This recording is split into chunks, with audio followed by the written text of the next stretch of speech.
Committee మీటింగ్కి హాజరైనటువంటి assistant సభ్యులందరూ, ఆ తర్వాత అసిస్టెంట్ సభ్యులు, ఆ తర్వాత ప్రెసిడెంట్లు, కౌన్సిలర్లు, పట్టణవాసులు అందరూ కూడా నా యొక్క స్వాగతం తెలియజేస్తున్నాను.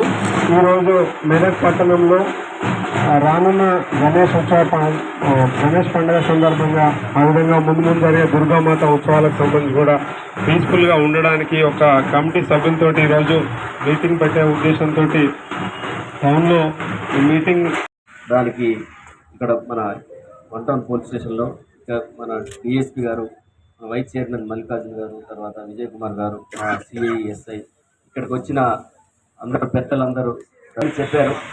అంటే పీస్ కమిటీ మీటింగ్ ఎందుకు పెట్టామంటే, ఇప్పుడు గణేష్ ఫెస్టివల్ అనేది ఒక పెద్ద ఫెస్టివల్. ఇది ఎక్కువ మంది పబ్లిక్ ఇన్వాల్వ్ అవుతారు దీంట్లో.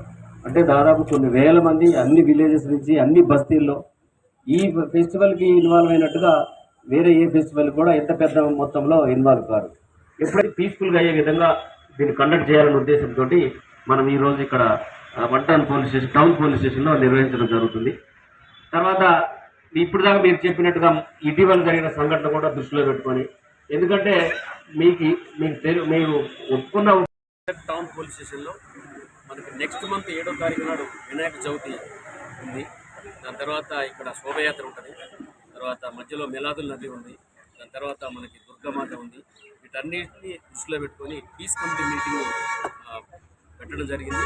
దీనికి టౌన్లో ఉన్న కౌన్సిలర్లు, వైస్ చైర్మన్, తర్వాత మిగిలిన మత పెద్దలు, తర్వాత అందరూ కూడా ఇక్కడ రావడం జరిగింది. వాళ్ళందరికీ కూడా కొన్ని సూచనలు చేశారు. మేము కూడా కొన్ని ఇన్స్ట్రక్షన్స్ చెప్పాము.